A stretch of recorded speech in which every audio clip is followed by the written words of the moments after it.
ijwi ry'Imana rirambwira ngo nubwo ahuye n'igihombo niwe wabigezemo uruhare kugira ngo kiriya gihombo kimugereho. Imana irambwira ngo zirambeba ni abadayimoni. Imana irambwira ngo biriya bishyimbo ni amasezerano abantu benshi bafite ngo kubwo kutabera amaso amasezerano bahawe n'Imana. Rebevoshise fine contre ngo nicyo gituma Satani yohereje abadayimoni bo kwangiriza amasezerano ya benshi, ugasanga umuntu yari afite isezerano ry'uko azajya kuvuga ubutumwa hanze yuriye indege akagenda rwose agahamya Imana, nuko nyine akumva ko na Yesu agira neza, ariko kubwo kutaba amaso ahirwa wakumva ubu butumwa akihanira kureka akongera agasubira mu murongo mwiza, nukuri Imana yamubabarira. Abantu muri iyi minsi urugusanga ngo rwose ngo ubungubu ngo mu karere ngo nta rusengero ngo wabona ngo wajya gusengeramo, hari uwamamagaye n'ubundi wo mu burasirazuba arambwira ati rwose ubungubu dufite abantu bari abakristo basubiye mu nzoga, basubiye mu businzi, basubiye mu buraya kubera yuko nyine nta hantu babona ho kujya gusengera. Ariko mbabajwe n'abantu bagiye kurimbuka bari baramenye ukuri, mbabajwe n'abapasitoro bagiye kurimbuka bari baramenye ukuri, mbabajwe n'abahanuzi bagiye kurimbuka baramenye ukuri, mbabajwe n'abakristo benshi bagiye kurimbuka baramenye ukuri. Biteye agahinda bene data, nukuri icyamu uyu munsi wakumva ijwi ry'Imana, nukuri ntukomeze kunangirwa umutima ahubwo ukihana. Imana yacu nidufashe kandi Imana nitugire neza cyane. Umuririmbyi mu ndirimbo zo gushima Imana yarengera avuga ngo ararimba ngo ibi bibashuka nta kizarokoka ngo keretse abihanye Yesu akabababarira. Nta jambo Imana ivuga ngo rihere mwene data. Hari ibyo Imana yagiye itubwira, ariko magingo ya ngaya twajya kubona tukabona birasohoye, twajya kubona tukabona ngibyo Imana irabishohoje.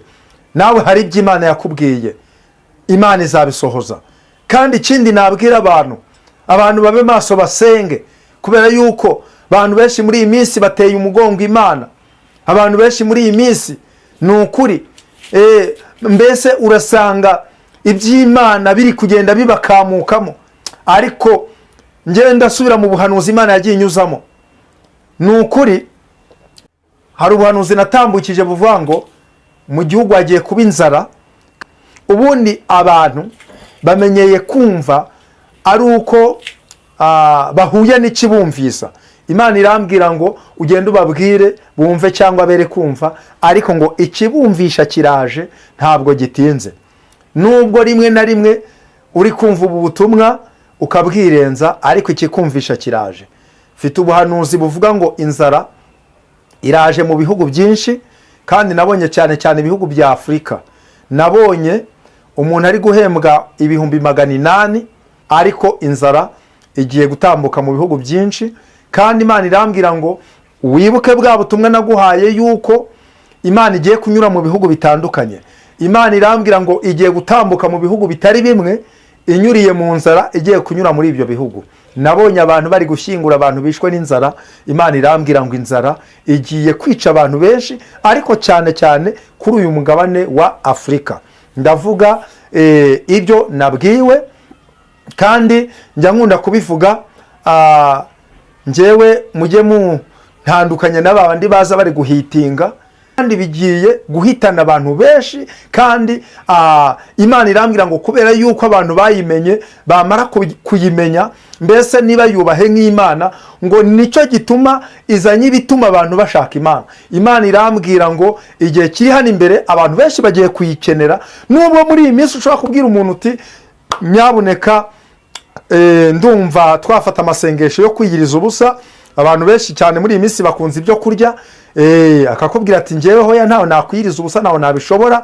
Ariko igihe kiraje nukuri abantu bashaka biyiriza ubusa, abantu bagiye gukora amasengesho n'ubundi y'agahato. Reka mbivuge gutyo, niba kwiyiriza ubusa byarakunaniye, inzara nikugeraho uziyiriza ubusa kandi bizakunda. Ikintu cya mbere mukwiriye kumenya ni ukumenya yuko kubera yuko abasambanyi babaye benshi mu rusengero, abatinganyi bakaba benshi mu rusengero, abajura bakaba benshi mu rusengero, indaya zabaye nyinshi mu rusengero, ababeshi babaye benshi mu rusengero, abesikoro babaye benshi mu rusengero. Ibyo ngibyo nibyo bitumye Imana ihagurukira mwibuke ijambo riri mu rwandiko rwa mbere rwanditswe na Petero rivuga ngo izahera mu b'inzu y'Imana. Umukwabu ugiye guhera muri babandi bo mu nzu y'Imana, ariko n'abapagani namwe mwere guseka, kuko Imana yambwiye ngo mbabwire ngo namwe ibije ntibizabasiga. Urukumva yuko Imana yambwiye ngo mbwire abantu bihagazeho ngo turi abanyabwenge, ariko kubaha Imana kutari muri bo. Imana yambwiye ngo izanye kumwara kw'abantu b'abanyabwenge, Imana irambwira ngo izanye kumwara kw'abanyacyubahiro, Imana irambwira ngo izanye kumwara kw'abakomeye, Imana irambwira ngo izanye kumwara kw'abashumba n'abapasiteri, Imana irambwira ngo izanye kumwara kw'abantu bibwira yuko ari bo bariho, Imana irambwira ngo izanye kumwara kw'abishingikirije ku mafaranga yabo, Imana irambwira ngo izanye kumwara kw'abishingikirije ku bitari Imana nyakuri, Imana irambwira ngo izanye kumwara gukomeye cyane.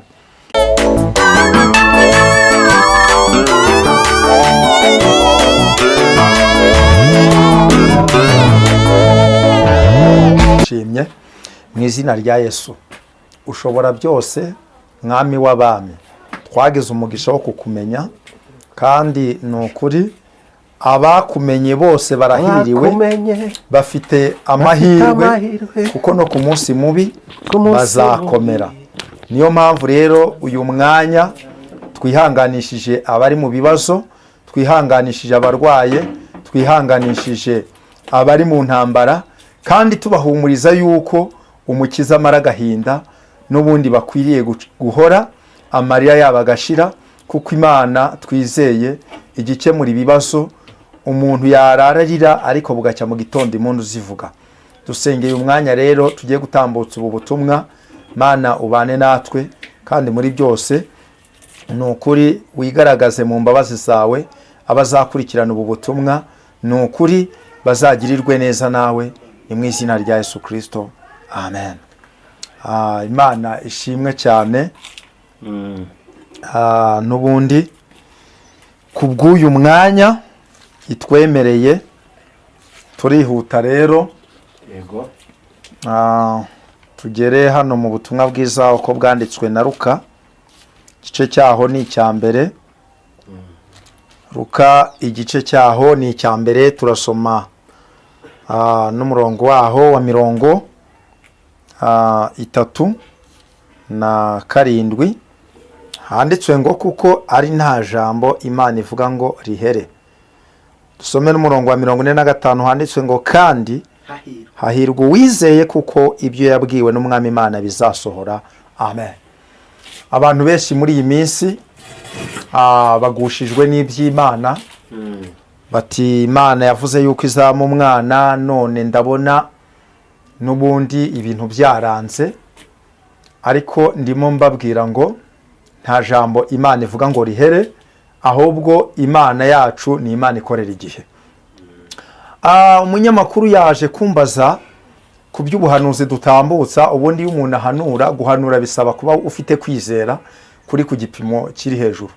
Icyambere ari igihe Imana iguha ubuhanuzi, ikaguha ubuhanuzi abantu bashobora kuvuga bati byanga bikunda ibi bintu ahanuye baranamufunga. Imana kandi bikaba biri ngombwa yuko ubuhanuzi ubutambutsa nk'uko wabuhawe. Nuvuga ngo kabiri, iyo uhanura ntabwo ari wowe uzabisohoza, ahubwo uhanura wumva nyine rezo y'ubuhanuzi irimo gukora. Ariko nanone wamara guhanura, hariho igihe uvuga ati ariko se ibi bintu manuye, ariko ugasanga nuko nyine ubuhanuzi bwamaze gutambuka. Ariko icyo Imana yavuze ntabwo kijya kibagirana. Umuntu ashobora kwibagirwa ijambo yavuze, ariko Imana ijambo yivugiye ubwayo ntabwo ijya iryibagirwa. Bibiliya iravuga ngo irikurikirana imyaka, ibihe n'ibihe. Imana ishimwe. Nukuvuga ngo rero abantu benshi muri iyi minsi bagushijwe n'ubuhanuzi. Ugasanga umuntu utari kongewe n'ubundi Vedaste yamanuriye n'ubundi yuko Imana inkoreye ubukwe, none imyaka ibaye 2 nta bukwe n'ubundi ndabona. Ati none se ugasanga ati umuhanuzi uyu n'uyu yarabimanuriye, n'uyu yarabihanura, none n'ubundi narahebye. ariko mwabana mwe muragira ngo tuzabagire dute? Isezerano ry'Imana iyo umaze kurihabwa, rebevoshise fine contraire rabekuwa sika ya Jesus. Iyo umaze guhabwa isezerano ry'Imana, ubuhawe umukoro wo kuririnda ndetse ukigengesera mu bintu byose. Kabone yuko hari abantu benshi bavuga ngo yaravuze, ariko suko Imana itavuganye nabo, ariko kurinda ya masezerano y'Imana bikabananira. Ubu tuvugana hari abantu benshi bicaranye amasezerano ariko batazabona kubera yuko bamaze kuva mu murongo. Uriya muririmbyi yavuze ngo urava mu murongo harinjira mwundi. Ntabwo yabeshye, ibyo yavuze ni ukuri. Niba uhawe isezerano ry'Imana ubusabwa kwigengesera. Ni ukuvuga ngo merutse kujya mu iyerekwa, ngiye kubona mbona umurima w'ibishyimbo, ngiye kubona mbona wa murima w'ibishyimbo byiza cyane byari bigeze mu gihe cy'imiteja. Ngiye kubona mbona bya bishyimbo birimo ikigunda, ariko nyirabyo ntabashe kubibagara cyangwa se gukuramo cya kigunda cyangwa se gukuramo bya byatsi. Iyo tuvuga ubu butumwa, hari n'abavukiye mu mujyi batazi ibishyimbo uburyo bihingwa, ariko nuko nguko nzi ko abantu benshi barabyumva. None ngiye kubona mbona kubwo kutabagara bya bishyimbo, mbona haje imbeba nyinshi zinjiye muri wa murima w'ibishyimbo zirabicagagura. Ngiye kubona mbona bya bishyimbo byose birumye. Ngiye kubona mbona nyiri bya bishyimbo, nyiri wa murima arahageze, mbona yitangiye itama, mbona n'ubundi akubisa amarira. Ijwi ry'Imana rirambwira ngo nubwo ahuye n'igihombo, niwe wabigezemo uruhare kugira ngo kiriya gihombo kimugereho. Imana irambwira ngo zirambeba ni abadayimoni. Imana irambwira ngo biriya bishyimbo ni amasezerano abantu benshi bafite, ngo kubwo kutabera amaso amasezerano bahawe n'Imana. Rebevoshise fine contre, ngo nicyo gituma Satani yohereje abadayimoni bo kwangiriza amasezerano ya benshi. Ugasanga umuntu yari afite isezerano ry'uko azajya kuvuga ubutumwa hanze, yuriye indege akagenda rwose agahamya Imana, nuko nyine akumva ko na Yesu agira neza, ariko kubwo kutaba amaso n'ubundi akazapfa ntabyo abonye. Kubera yuko Imana ikibikubwira wari uhagaze neza, wari ubirimo neza, Imana yavuganaga nawe igakorana nawe, ariko none buno iri kwitegereza igasanga ni ikibazo, kubera yuko abantu benshi bamaze kuva mu isezerano ry'Imana. Reba umurima wawe niba ubereye maso. Uriya murima nyirawo iyo aza kubera maso aba yarakuyemo kiriya kigunda akabibagarira, noneho ibishyimbo bikagenda bikamera neza, kuko abantu bakunze guhinga barabyumva neza. Iyo ibishyimbo ubikuyemo ikigunda, imbeba ntabwo zijya kubyona, ariko iyo ikigunda kirimo imbeba zirabyona. Imana rero igufashe mwene data. Igituma ubu butumwa tubuhabwa nuko Imana ibizi neza yuko hari abantu bamaze n'ubundi kurangara batitaye ku masezerano yabo, ariko nibura iyo umaze kumva ubu butumwa ukisubiraho ukavuga uti Imana ndihanye, nanjye nongeye gusubira mu murongo, Imana yo mu ijuru irakubabarira igakomeza isezerano ryawe nawe. Harahirwa wakumva ubu butumwa akihanira kureka akongera agasubira mu murongo mwiza, nukuri Imana yamubabarira. Abantu muri iyi minsi urugusanga ngo rwose ngo ubungubu ngo mu karere ngo nta rusengero ngo wabona ngo wajya gusengeramo. Hari uwamamagaye n'ubundi wo mu burasirazuba arambwira ati rwose ubungubu dufite abantu bari abakristo basubiye mu nzoga, basubiye mu businzi, basubiye mu buraya, kubera yuko nyine nta hantu babona ho kujya gusengera. Ariko urusengero kuba rukinze ntago bivuze ngo tujye gukora ibyaha, kubera yuko ikintu cya mbere uri kujya kwishora mu byaha ngo urusengero rurafunzwe. Ariko ndagira ngo nkubwire ngo urusengero rwa mbere ni umutima wawe. Ukwiriye kurinda umutima wawe, kuko Bibiliya ivuga ngo rinda umutima wawe kuruta ibindi byose birindwa, kuko ariho iby'ubugingo bituruka. Mbabajwe n'abantu bagiye kurimbuka bari baramenye ukuri, mbabajwe n'abapasitoro bagiye kurimbuka bari baramenye ukuri, mbabajwe n'abahanuzi bagiye kurimbuka baramenye ukuri, mbabajwe n'abakristo benshi bagiye kurimbuka baramenye ukuri. Biteye agahinda bene data. Ni ukuri icyamu uyu munsi wakumva ijwi ry'Imana, ni ukuri ntukomeze kunangirwa umutima, ahubwo ukihana. Imana yacu nidufashe kandi Imana nitugire neza cyane. Umuririmbyi mu ndirimbo zo gushima Imana yarengera avuga ngo ararimba ngo ibi bibashuka nta kizarokoka, ngo keretse abihanye Yesu akabababarira, Yesu akabakiza, nta kindi. Turabona abantu benshi bakomeye aboroheje, tukabona abantu b'abanyabwenge, tukabona abantu rwose bafite icyubahiro, ariko ibyo ngibyo umuntu wamenye Imana aba azi yuko ari iby'akanya gatoya. Njya nkunda kuvuga ngo ibyacu ni ibiramba, njya nkunda kuvuga ngo ibyacu ni iby'iteka ryose, njya nkunda kuvuga ngo ibyacu ni ibihoraho. Imana ishimwe cyane. Niyo mpamvu njya nkunda kubwira abantu ngo niba waramenye Imana, umuntu yere kuza agukangisha amafaranga. Ari umupagani ukarara udasinziye hejuru y'umupagani, umupagani aragukanga nkande. Oya, umuntu udafite Imana, umuntu udafite Imana, uwo nguwo nta byiringiro, nta byiringiro rwose, nta byiringiro by'umuntu udafite Imana. Imana yacu nishimwe cyane. Uyu mwanya ndagira ngo mbabwire yuko Imana yo mu ijuru irimo gushaka yuko mwongera gusubira mu masezerano y'Imana. Turasomye ngo kuko ari nta jambo Imana ivuga ngo rihere. Rimwe na rimwe ari gihe tujya tuvuga ubuhanuzi, tukavuga iby'Imana yaduhaye guhanura, abantu bakadutera amabuye, bandi bakadutuka, bandi bakavuga ngo n'ubundi nibyo bihimbiye. Ariko ndagira ngo nkubwire ngo nta jambo Imana ivuga ngo rihere. Imana ishimwe cyane. Nta jambo Imana ivuga ngo rihere mwene data. Hari ibyo Imana yagiye itubwira, ariko magingo ya ngaya twajya kubona tukabona birasohoye, twajya kubona tukabona ngibyo Imana irabishohoje. Nawe hari ibyo Imana yakubwiye, Imana izabisohoza. Kandi ikindi nabwira abantu babe maso basenge, kubera yuko abantu benshi muri iyi minsi bateye umugongo Imana. Abantu benshi muri iyi minsi ni ukuri mbese urasanga iby'Imana biri kugenda bibakamukamo. Ariko ngenda subira mu buhanuzi Imana yagiye inyuzamo. Ni ukuri hari ubuhanuzi natambukije buvuga ngo mu gihugu hagiye kuba inzara, kandi iyo nzara izaba itari iy'ibyo kurya, izaba ari inzara y'ijambo ry'Imana, izaba ari inzara y'iby'Imana. Kuko icyo gihe ibintu by'Imana abantu bari babirenzwe rwose, ubona babitera umupira.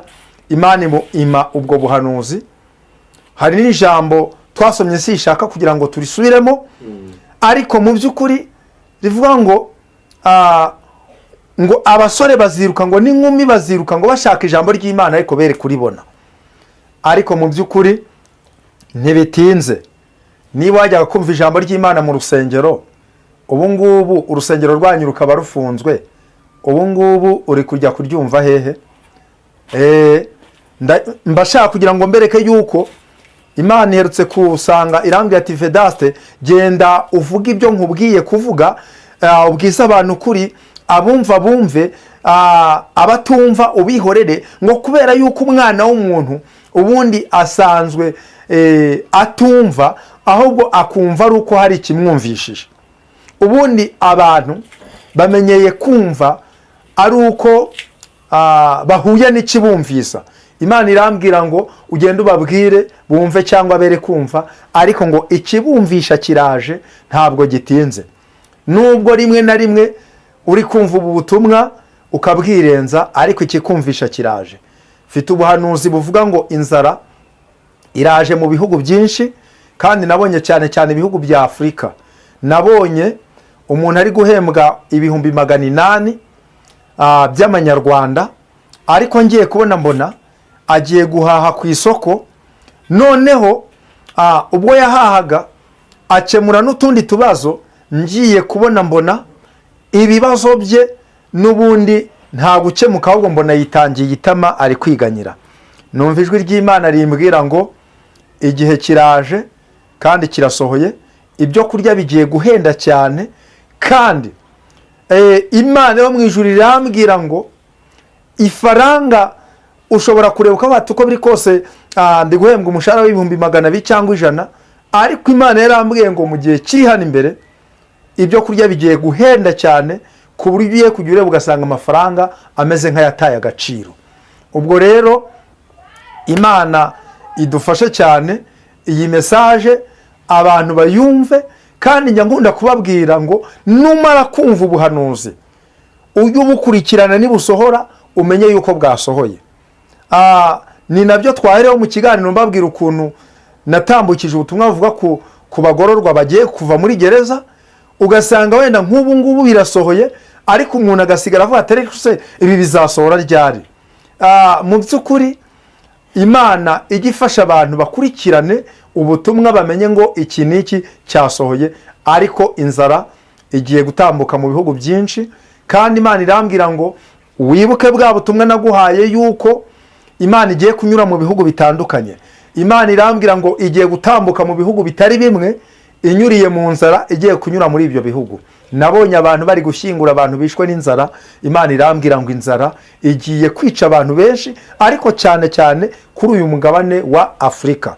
Ndavuga ibyo nabwiwe, kandi njya nkunda kubivuga. Njyewe mujye muntandukanye n'abandi baza bari guhitinga. Iyo aba ari uguhitinga buno tuba tumaze kugera kure, ariko iyo itaduhaye ibyo tuvuga turaceceka. Kandi rero no kubwira abantu, tuba dufite naho dutambukiriza ubutumwa.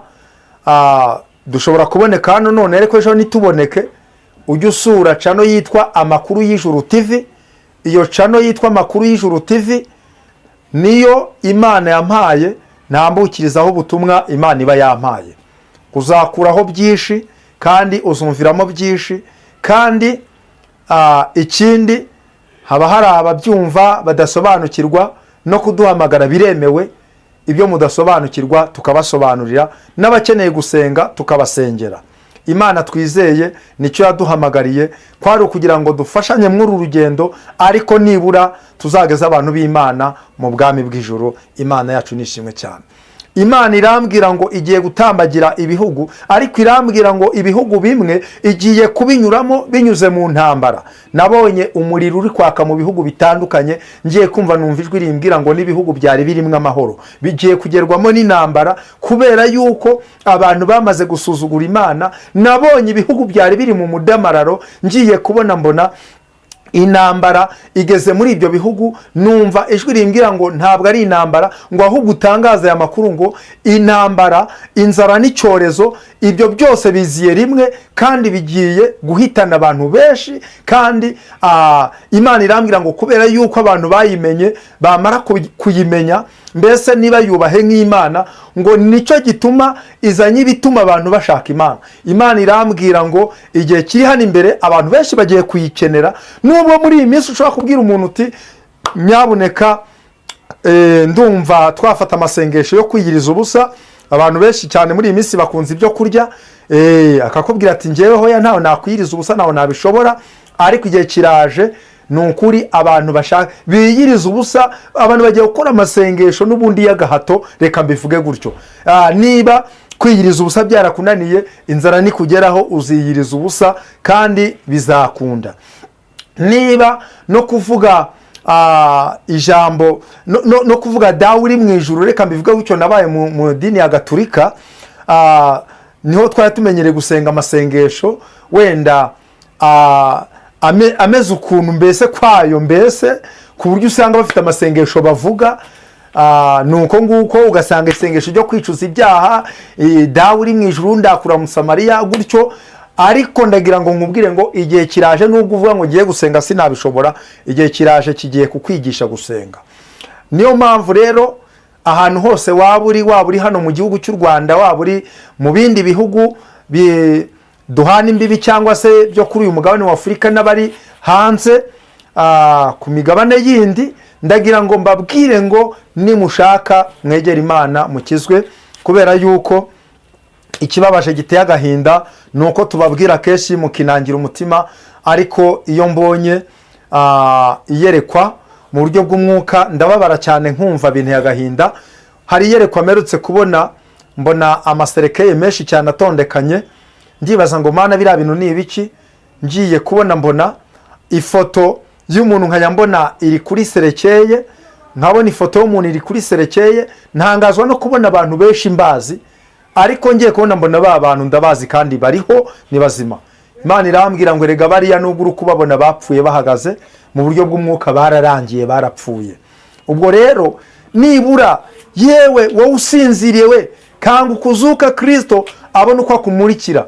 Kandi ikindi nababwira, abantu bamenyeye kwishushanya mu bintu by'Imana. Umuntu akaza ari kuvuga ngo Imana yantumye, ngo Imana yavuganye nanjye. Mfite ubuhanuzi bw'iki nagiye nkunda kubabwira.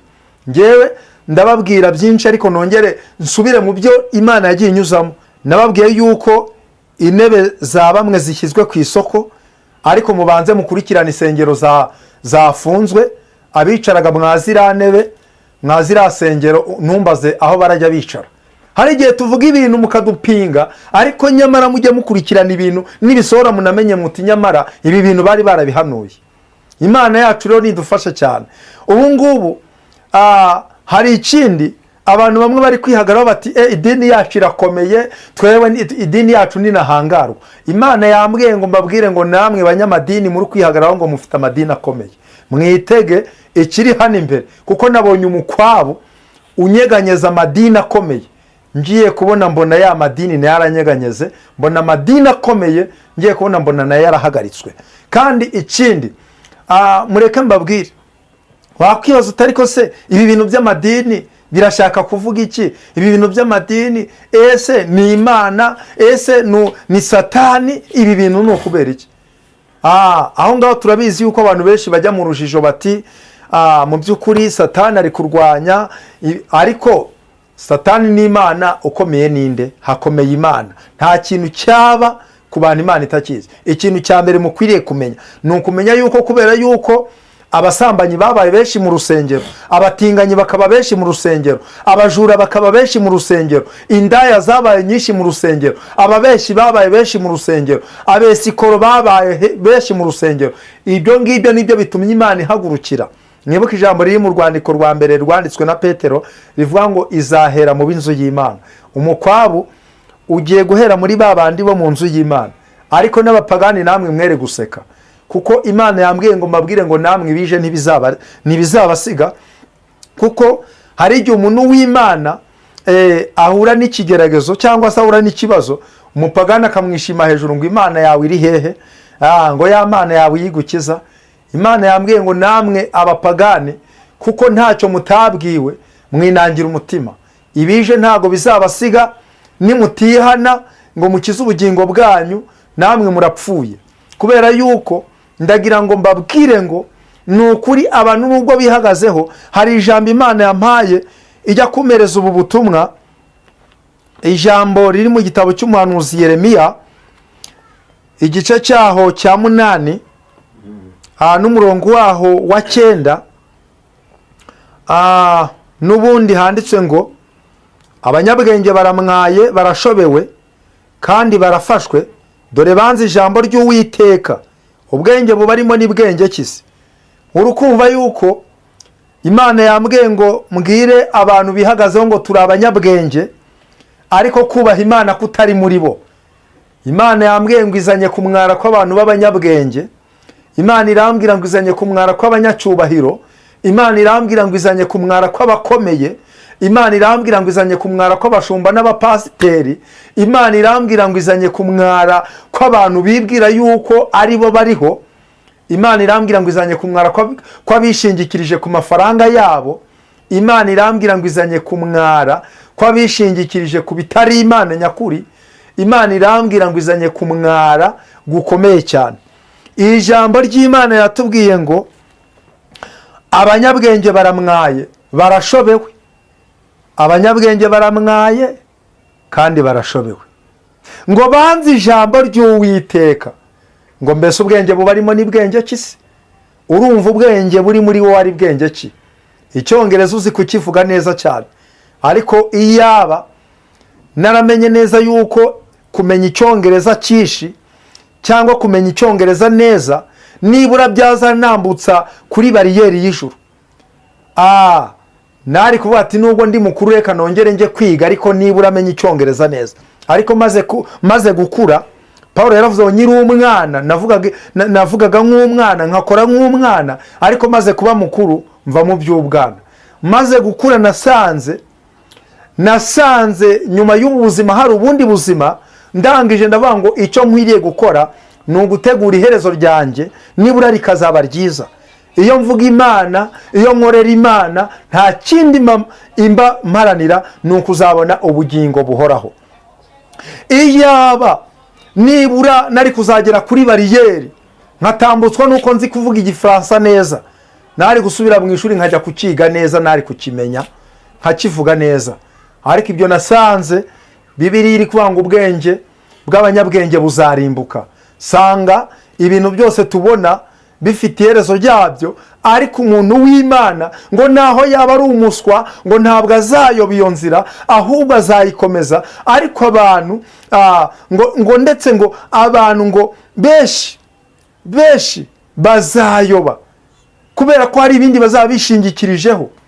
Ariko umuntu naho yaba ari umuswa, ariko mu mutima we harimo inzira zigana i Siyoni. Imana ishimwe. Mu mutima we harimo inzira zigana i Siyoni. Uwo ngo ntabwo azayoba. Ubwo abandi babiretse, twebweho turakomeje. Bene data, ubwenge bubarimo ni bwenge ki se? Ntabwo ari njye ubabwira. Umva hepfo gatoya haranditswe ku murongo wa 11, haranditswe ngo uruguma rw'abantu banje barwomoye baruca hejuru, baravuga bati ni amahoro, ariko rero nta mahoro ariho. Mbese hari isoni bagize bamaze gukora ibizira? Oya, ntabwo bakozwe n'isoni, haba no guhonga mu maso. Nicyo gituma bazagwa mu bagwa. Igihe nzabahagurukira nzabagira imirara, niko Uwiteka avuga. Uruguma rw'abantu banje barwomoye baruca hejuru. Abapasiteri baruca hejuru bati nimuzane ibya 10 n'amaturo muzane. Uruguma rw'abantu banje bararwomoye baruca hejuru bavuga ngo ni amahoro. Ariko ndagira ngo mbabwire ngo n'abahanuzi babahanuriye iby'ukuri abenshi ni mwabemeye, ahubwo mwarabaciye. Ariko Imana yambwiye ngo mugiye kujya mubyemera byabagezeho. Hari umuhanuzi umwe herutse guhanura ngo isengero zirafunzwe, barangije bahita bamuhagarika. Ariko icyanangaje nuko n'urwabo bahise barufunga, n'uyu munsi bararufunga bitamaze ibyumweru 2 bahise bafunga urwo rusengero. Isengero zahise zifungwa n'urwabo rufungwamo.